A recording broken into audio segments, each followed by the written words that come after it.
Different team, same state, and same result. We'll get into another Kings disappointing loss, but I'll tell you why maybe things aren't quite as bad as they seem. That and more on this edition of Locked On LA Kings.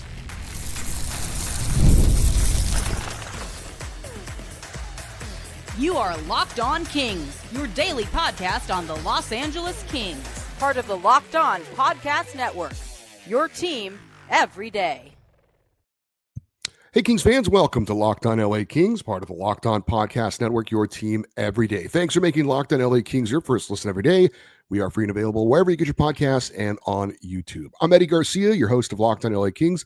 I've worked in sports media for the past 30 years, also co-host of the Puck Podcast, a weekly NHL review show that's been putting out content for the last 18 years, and a passionate LA Kings fan for over 30 years. Today's episode is brought to you by Gametime. Download the Gametime app, create an account, and use the code LOCKEDONNHL for $20 off your first purchase. Well, the LA Kings played game number 49 of the NHL season, game 4 of their 5-game road trip in Tampa, Florida, against the Lightning.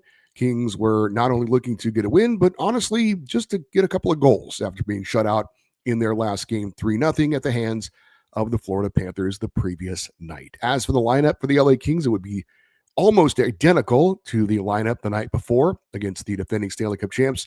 For the 5th straight game, I believe it is, the Kings have gone to that 12-6 setup with 12 forwards and 6 defensemen. The top line, of course, Anze Kopitar centering Adrian Kempe and Alex Turcotte. The second line, Philip Deneau centering Trevor Moore and Warren Foegele. Third line of Quentin Byfield with Kevin Fiala and Alex Ferrier. And the fourth line of Trevor Lewis with Tanner Jeannot and Akil Thomas. Mikey Anderson and Vladislav Gavrikov would be the top pairing. Joel Edmondson with Jordan Spence, as Brandt Clark was a scratch for a second straight game, and Jacob Moverar with Drew Doughty. David Rittich would be in net as the Kings were playing on back-to-back nights. Darcy Kemper got the start the previous day, and so David Rittich getting a chance to play for the Kings in net. The big question for me coming into this game, who would step up and get the Kings out of this scoring funk? And I'm not necessarily talking about just one person, likely a player or two that would need to step up and help the Kings get out of this, but who would it be? That was my big question. As for the game summary of this one, the Kings did not get off to the start they wanted, with Tampa taking a 1-0 lead with an early goal. However, the Kings would respond with several decent chances, including deflections by Alex Ferrier and Warren Foegele that went off the post and crossbar. Kings thought they tied it in the second period, but of course, the goal was disallowed on an offsides challenge. We'll talk more about this coming up. LA did kill off a couple of Tampa Bay power plays to at least keep it as a 1-0 deficit going into the final period. In that third period, though, Tampa would score with about 5 minutes left to pretty much ice this one and then ice it with an empty net goal. Kings do not get the win. They do not score a goal. Final score, Lightning 3, Kings nothing. Kings are shut out for a second straight game. They've gone now 8 periods without scoring a goal. On the season, the Kings fall to 26-17-6, 11-14-5 on the road. And the Kings are now 0-3-1 on this 5-game road trip. As for the game stats in this one, Tampa Bay wins at 3-0. Shots on goal favored the Lightning 33-28. Power plays, Tampa Bay 0-2, Kings 0-1. Faceoffs favored the Lightning 31-25. Hits favored the Kings 29-18. And block shots favored LA 18-9. What was good for the Kings from a team standpoint? Well, the defense was okay. It wasn't as good, I didn't think, as it was the previous night against the Florida Panthers. Tampa Bay had several quality scoring chances, but the man between the pipes stood tall for the LA Kings. We'll talk more about David Rittich's night coming up. Penalty kill was solid as they killed off both Tampa Bay power plays. What was not so good for LA from a team standpoint? Well, do I really need to say it? The Kings, I would say, had 7 to 8 pretty high-quality scoring chances in this one, most of them in the first period, and they didn't convert on any of them. Well, actually, they did convert on one, but there was a call that was challenged and took it off the board. Coach's quote from Jim Hiller addressing the recent losing and the scoring drought, and he would say, quote, "This is the same group of guys who won a lot of games. For 6 or 7 or 8 games we've struggled. It's the same group of guys. The puck was going in for them then.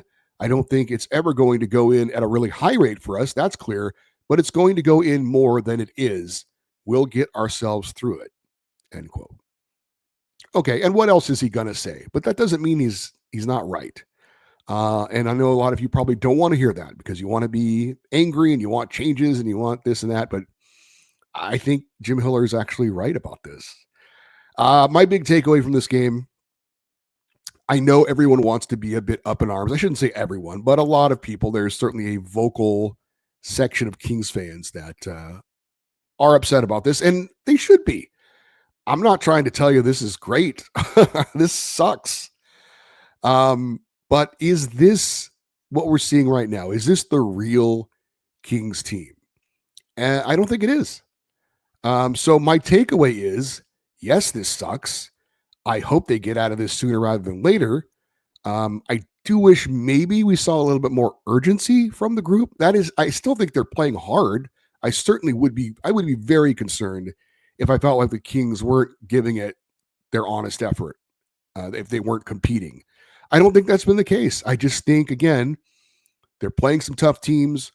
They're playing a bunch of road games. And yes, right now it's just not going in for them, and they're not getting any breaks at all. But is it going to stay this way for the rest of the season? I don't think it is. I pray it isn't, and I really don't think it will. Up next, we are going to look at some individual players and also some individual moments involving players from this loss to the Lightning. That is next here on Locked On LA Kings, your team every day. Those of us that live here in Southern California are so lucky we have so many live events that we can see. I'm going to go on the Gametime app on my phone right here, and let's see what we've got going on here coming up as I look at my phone. And of course, sports. We all love sports, especially hockey. So let me click on, there's a sports category here, and you've got, oh my God, if you want to see college basketball, you've got all kinds of options, and most of them for around $20. You can go to a Laker game for a little under $200. It's a bit pricey for me, but I guarantee you that's the best deal you're going to get on Gametime. How about music? What concerts we got going up? 9 Inch Nails at the Forum is coming up. I like them. That would be a cool show to go to. How about shows? Click on shows, and you got Wicked at the Pantages for under $200. My wife took me almost kicking and screaming to see Wicked, and I absolutely loved it, which was shocking. And you've got all kinds of comedians. Jay Moore, a guy I used to work with at Fox Sports Radio, is going to be at the Irvine Improv. You could see him for under $100. He's married to Jeannie Buss, by the way, the owner of the Lakers. Anyway, if you want to get tickets to any of these cool events here locally, you need to use Gametime. They've got a new feature called Gametime Picks. It makes getting tickets to events even easier. Filters out the fluff, only shows you incredible deals, so you don't have to waste time looking through thousands of tickets. All-in pricing shows you the total up front. There are no surprise fees at checkout, and you get the lowest price guaranteed, or Gametime will credit you 110% of the difference. Take the guesswork out of buying tickets with Gametime. Download the Gametime app, create an account, and use the code LOCKEDONNHL for $20 off your first purchase. Terms apply. Again, create an account and redeem the code Locked On NHL for $20 off. Download Gametime today. What time is it? Gametime. All right, let's get into some of the individual players and those players and some of the plays they were involved in this 3-0 loss to the Tampa Bay Lightning. And we always start with the goaltender because it's such an important position. And I thought that big save David Rittich, was the number one star in this game. I thought he was the best player on the ice in this game. Unfortunately, he had to be for the Kings because they did give up quite a few scoring chances, but he almost single-handedly kept the Kings in the game. He had several grade A chances and saves. He has been subpar of late. He hasn't been great on the road. This was probably, I didn't check, this was probably his best road performance of the year. And even probably, I'm sure he had a couple of wins, but he was great. He was absolutely great. His biggest save came in the second period on Braden Point. Absolutely robbed him with the glove and kept it at 1-0. And he gave the Kings a chance to win. Obviously, he didn't get any run support. Finishes allowing 2 goals on 32 shots. And overall, on the season, David Rittich is 11-10. But I would say if you're going to take anything positive away from this loss to Tampa Bay, it is absolutely David Rittich. He was fantastic. Mikey Anderson was injured in the first period of this game, hit by a slap shot on his left hand, clearly was in pain. He doubled over, eventually got to the bench to be examined. His hand or finger was looked at, didn't return to the ice, went into the locker room, and then did not play the rest of the game. Afterwards, head coach Jim Keller was asked for an update. He said he didn't have an update, but he said in a very serious voice that he was, quote, concerned, end quote. So that does not sound good. I would be very surprised if Mikey Anderson plays in the next game against Carolina. I would be, and again, I'm just guessing here. I would be surprised if he plays the rest of the homestand coming up. 3 games, I believe, at home until the Four Nations face off, and then he'll have that whole time to recover, and then we'll see where he is after that. That's my read on it, just from judging what the comments and kind of how it looked. So if Mikey can't go in the next game, which I'm almost positive he won't, then I would expect to see Vladislav Gavrikov on the top pairing, but on the left side instead of the right side with his natural left shot, and Drew Doughty. Time to put him back where he belongs. We'll talk about his night coming up, but he should be on the top pairing on the right side, in my opinion. Then you'd have a second pairing of Joel Edmondson and I would guess Brant Clark, and then Jacob Moverar and Jordan Spence rounding out the defensive pairings. I would think we will see Saturday against Carolina. But again, no Mikey Anderson. Obviously, he's had a great year. Hopefully, this is not any kind of a long-term thing. You wouldn't think it would be. If it's a broken finger or something like that, certainly could miss weeks, but certainly not any. I don't think it would be any kind of a season-ending injury. And maybe I'm wrong. Maybe it's very minor and he'll be back even before the Four Nations face-off. So Quentin Byfield scored the goal that would be eventually disallowed on the offsides challenge by Tampa Bay. Head coach Jim Hiller said afterwards, it was explained to him like this, quote, he, Moverar, was over the blue line with possession of the puck. His skates, when he released the pass to Q, the puck wasn't fully over the blue line yet. So you have control. Your skates can be first. The puck has to get fully over the blue line to make the next play to someone else, end quote. So if you didn't see it, here's the situation. Jacob Moverar just came out of the penalty box. He gets the puck. Quentin Byfield's coming down the center of the ice. Moverar goes over the blue line. His skates are in. The referees said that he had control of the puck, and you can go over the blue line. Your skates can go over the blue line before the puck if you are in control of the puck. And the referees said that that was the case. However, even though Moverar was onside, because the puck wasn't completely over the blue line, you can't pass it to someone in over the blue line, apparently, and that's offside. So my question is, what are we doing here with this? What is the purpose of this? Why does the NHL think it's a good idea to micromanage these insignificant moments in a game that provide no competitive advantage for the team and to take goals off the board? Does any fan want to see this? Does any fan go to a game and say, man, I sure hope I see a disallowed goal because someone's skate or the puck was a millimeter over the blue line?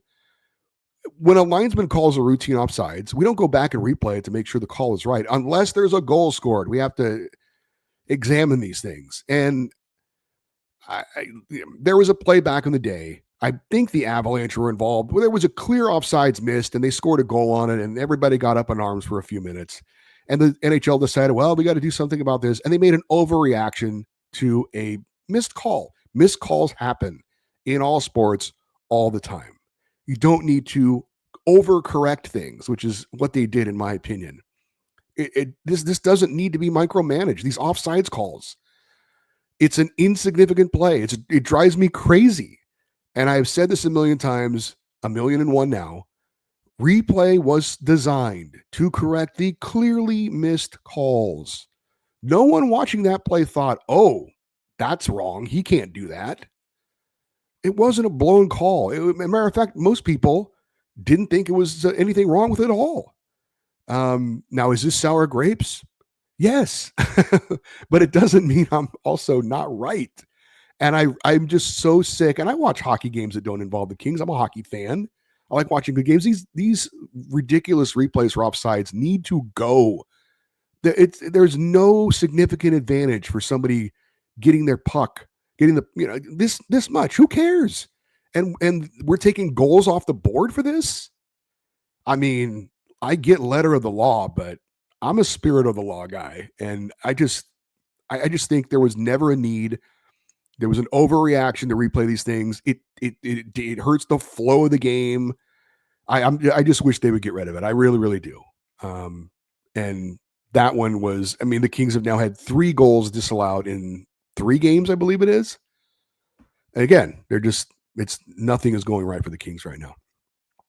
I did want to talk about Jordan Spence and Brandt Clarke. One player played, the other one did not. And Clarke was a healthy scratch for a second straight game. And I shake my head at the reaction of some over this decision. The Kings are trying to get any advantage they can in the moment with things going so unlucky for them, if you want to call it that.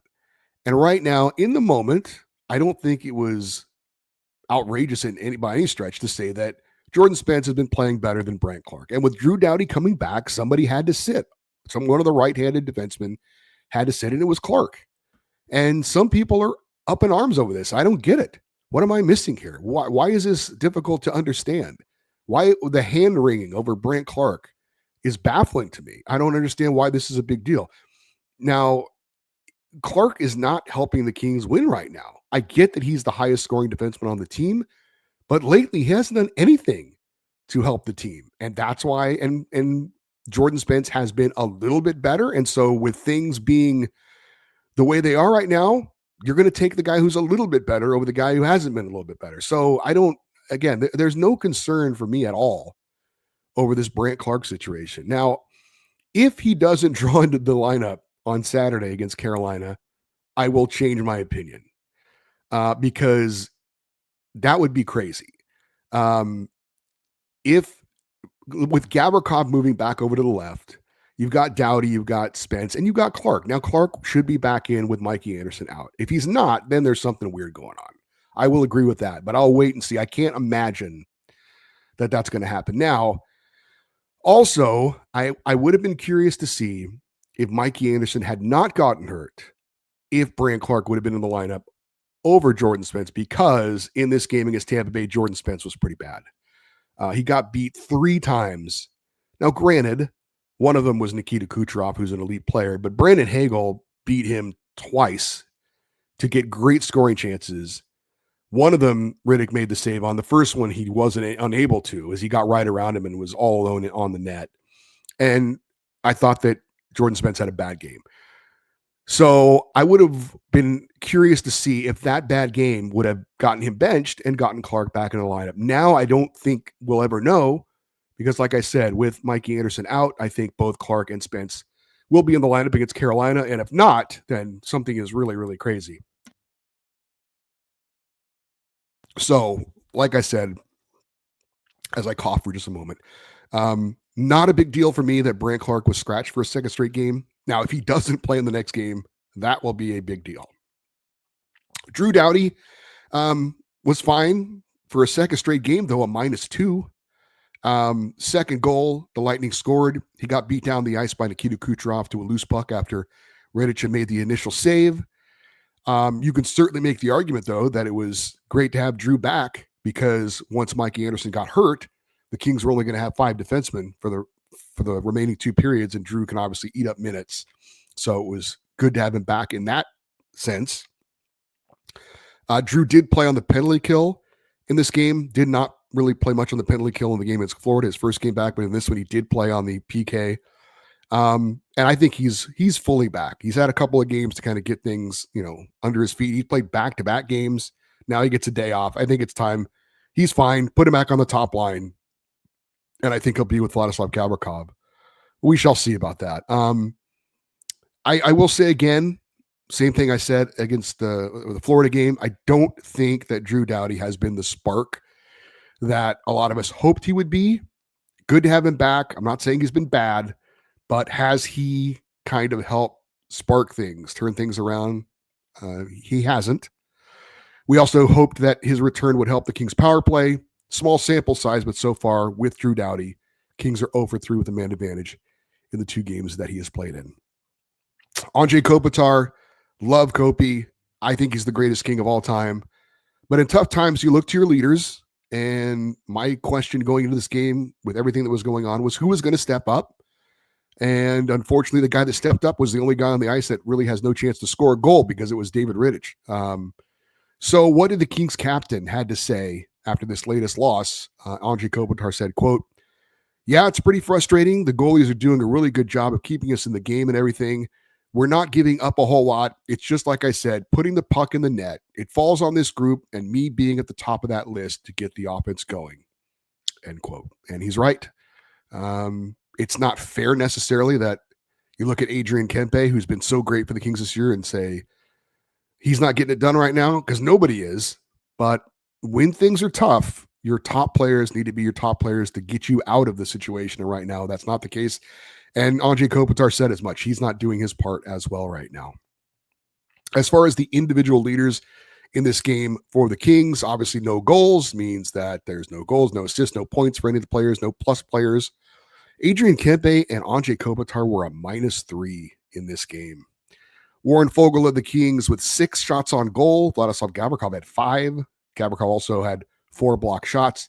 Philip Deneau led the team in hits for a second straight game. He had 5. Drew Doughty led the Kings in time on ice with 27 minutes, 43 seconds. Andre Kopitar was the Kings' best player in the faceoff circle, winning 13 and losing 10. Up next, I'm going to try and make Kings fans feel better, whether you want me to or not. That's next here on Locked On LA Kings, your team every day.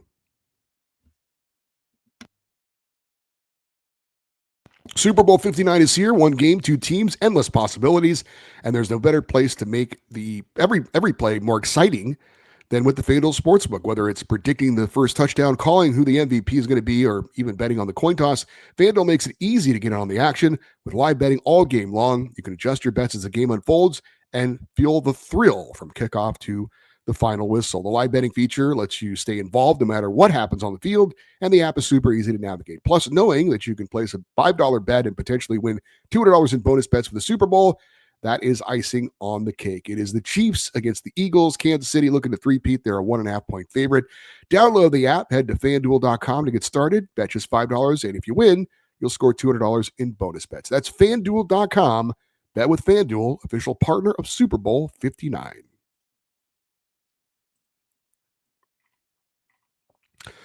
All right, I'm going to try and make people feel better, even if you don't want me to. And I'm not, again, suggesting that anyone should be okay with what's going on with the Kings right now. Of course not. It sucks. It's not fun to watch right now. What I'm saying is, as much as it does suck, why would you think that what we've seen lately is the real Kings team? Over 39 games, the Kings were one of the better teams in the NHL, one of the better teams in the West, 29, 10, and 5 record. And that, I think, is the real Kings. Now, they've played the last 10 games and have not been very good at all. And I just don't think that you can just throw out those 39 other games and just say, well, those 10 games, that's the real Kings team. It sucks. I'm not suggesting it doesn't. I'm not having a lot of fun watching the Kings right now. Why would I? And I'm sure you're not either. But I just don't really get kind of the sky is falling. I don't think the sky is falling. I think it's a really crappy time for the Kings right now. But I don't believe that that's the real Kings team. I think they're in a slump. They're playing some tough teams. They're playing a lot of games on the road. I think when they get back home, they'll be much better. And they've got this 2-week break off for the Four Nations face-off. I think they hit the reset button. And when they come back, I believe we'll see that same Kings team that we saw for most of the 39 games to start the season.